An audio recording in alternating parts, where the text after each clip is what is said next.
it's not always easy bearing Calvary's cross.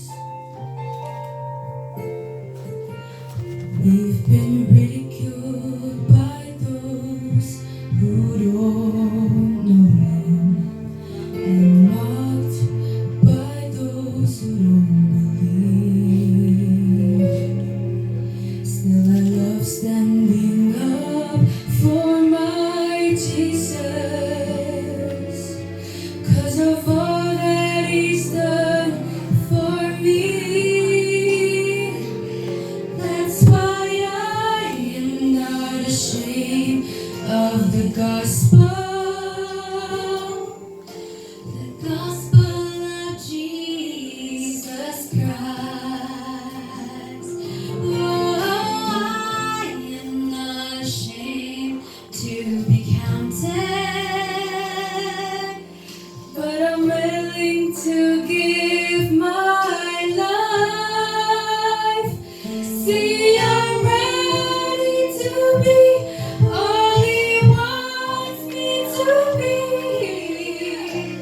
Give up the wrong for the right. Oh, I am not ashamed of the gospel.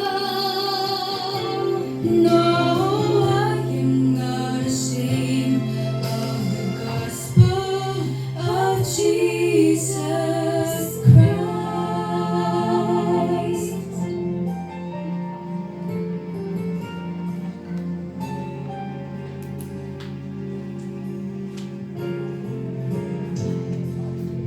For every moment His hand has held mercy, for all the love that He's shown all my life. The simple things doesn't say how I'm feeling. I get tears in my eyes. So as for me, I'm gonna keep on believing. To the one who's been so faithful to me. Not out to please this whole world around me.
morning. Everybody's awake? You know, if you listen carefully to the message in song, I'm not ashamed of the gospel of Christ. I'm not quite sure if you really have thought about this, but have you really seen what is so shameful for many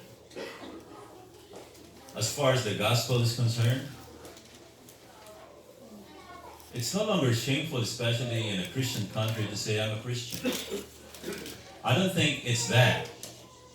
And I don't even think it is shameful even among, it may be scary but not necessarily shameful to say among atheists or agnostics or those who don't believe in God to say, I believe in God. I don't think the emotion is not shame. Some might be, feel a little pressure. Some might feel a little bit scared. But shame is something that you don't usually experience if you don't understand fully what is it that, something that you might be shameful about.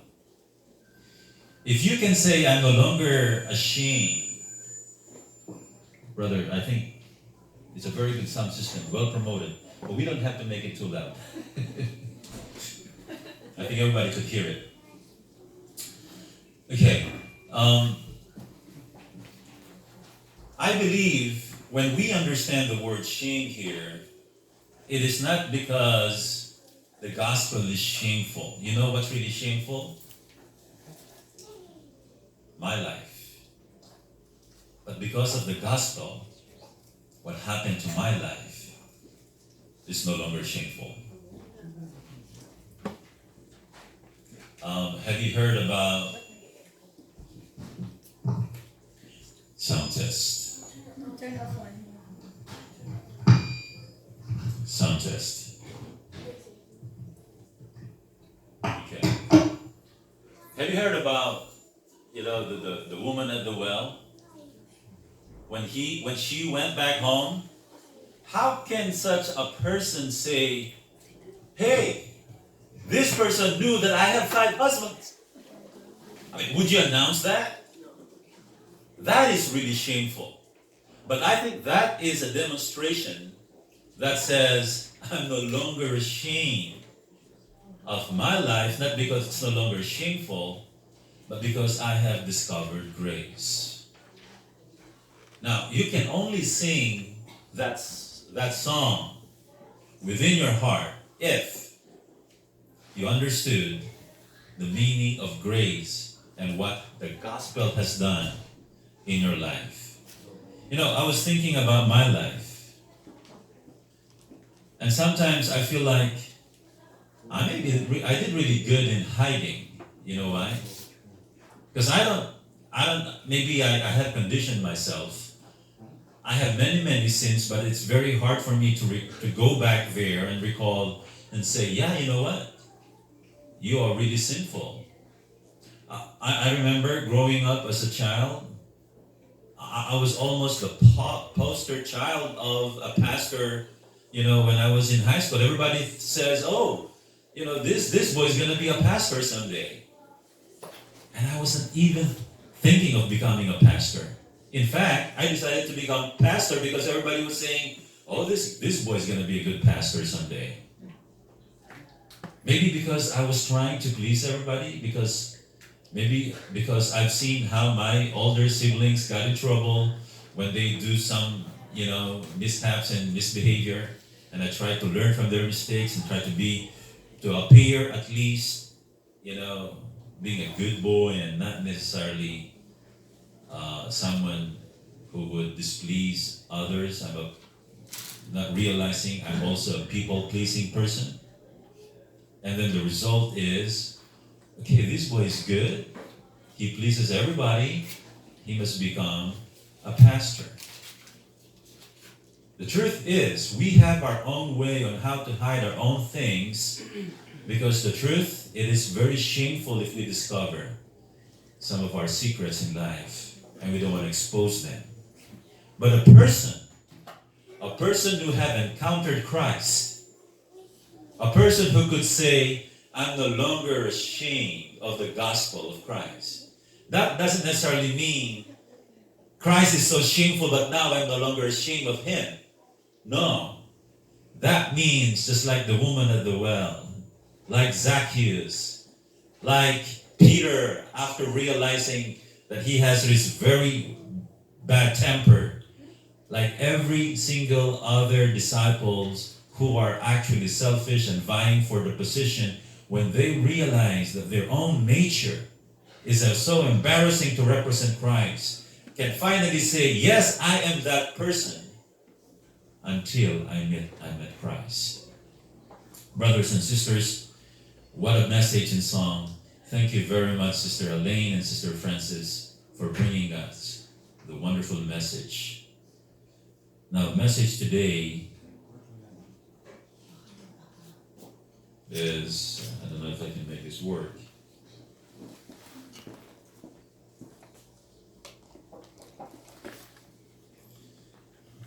Okay. Well, anyway, it's a prayer of Saint Francis of Assisi. Lord, make me an instrument of thy peace. But actually, it's Lord, make me an instrument.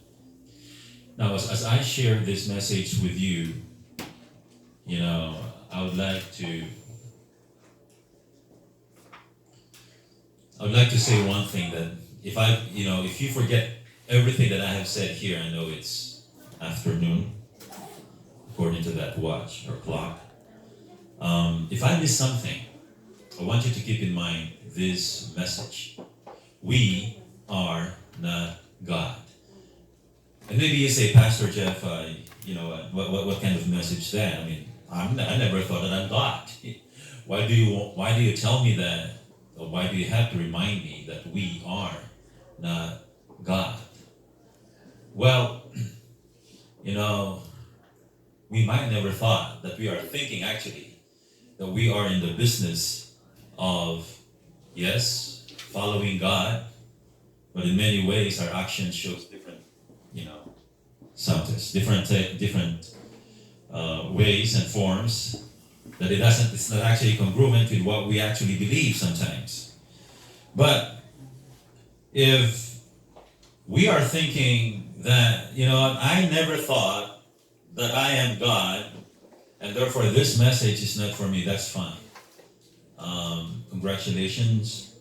But from the very beginning of this world, I just want to let you know, Satan, when he spoke to Eve, the very first question, it's a very enticing one. Actually, in a sense, she was asking Eve, do you want to be like God? Now, I'm going to invite you to open your Bibles today to the passage from the book of Isaiah, chapter 10. Isaiah chapter 10. And this is when the arrogant Assyria was also judged in the book of Isaiah. Okay. We'll start with verse 5. And then we'll try to stop at verse 15 and see what we can learn from here. But after 15, I might decide to jump on chapter 20 so we can have a little sense of what is going on here as far as Israel is concerned. In verse 5, it says, "Woe to Assyria, the rod of my anger." Okay, just want to let you know, Assyria is called the rod of God's anger. Let me pause there because I want you to understand that. If you don't understand that, I have to admit, coming from a Filipino background, I use the stick to discipline my son. The girls are lucky that I don't think they have really fully experienced that, but my son experienced the stick from me. If God would define such stick, it's called his rod. of anger. And he chose Assyria to be the rod of his anger to straighten the path of other nations. Okay? That's the meaning of this. Woe to Assyria, the rod of my anger, and the staff in whose hands is my indignation. I will send him against an ungodly nation and against the people of my wrath. I will give him charge to seize the spoil, to take the prey, and to tread them down like the mire of the streets. Yet he does not mean so, nor does his heart think so. But it is in his heart to destroy and cut off not a few nations, for he says, are not my princes altogether kings? Is not Calno like Carchemish? Is not Hama like Arpad? Is not Samaria like Damascus? As my hands has found the kingdoms of the idols, whose carved images exalt those of Jerusalem and Samaria. As I have done so to Samaria and her idols, shall I not do also to Jerusalem as her idols? Therefore, it shall come to pass, when the Lord has performed all his work on Mount Zion and on Jerusalem, that he will say, I will punish the fruit of the arrogant heart of the king of Assyria and the glory of his haughty looks.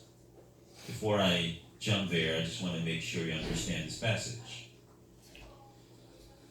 God used Assyria to straighten the path of Israel. And what Isaiah was telling, if I'm done with this task, I'm going to go back to Assyria and then deal with this nation. And here's his point. In verse 13 he says, for he says, by the strength of my hand I have done it. This is Assyria claiming all the things, claiming all the credit. And by my wisdom, for I am prudent, also I have removed the boundaries of the people and have robbed their treasuries, so I have put down the inhabitants like a valiant man. My hand has found like a nest the riches of the people. And as the one gathers eggs that are left, I have gathered all the earth, and there was no one who moved his wing, nor opened his mouth with even a peep. You know, Assyria has become a great nation, has conquered more than what God has asked this nation to conquer. So in 15, this is the question of God. Shall the axe boast itself against him who chops with it? Or shall the saw exalt itself against him who saws with it? And if a rod could wield itself against those who lift it up, or as if a rod could wield itself against those who lift it up, or as if a staff could lift it up, as if it were not wood. Now, the question here is this. Assyria, I have used you. I have ordained you. I have chosen you. You are my axe. But can an axe exalt himself above the one who uses the axe? That's God's question. Now, we know that God visited Assyria. For the sake of time, allow me to jump to verse 20. So God dealt with Assyria, and in verse 20, and it shall come to pass in that day, this is after God punishing Assyria, that the remnant of Israel and such as have escaped of the house of Jacob will never again depend on him, which is Assyria, who defeated them, but will depend on the Lord, the Holy One of Israel, in truth. Just want to remind you that Assyria is also chosen to provide for the needs of Israel.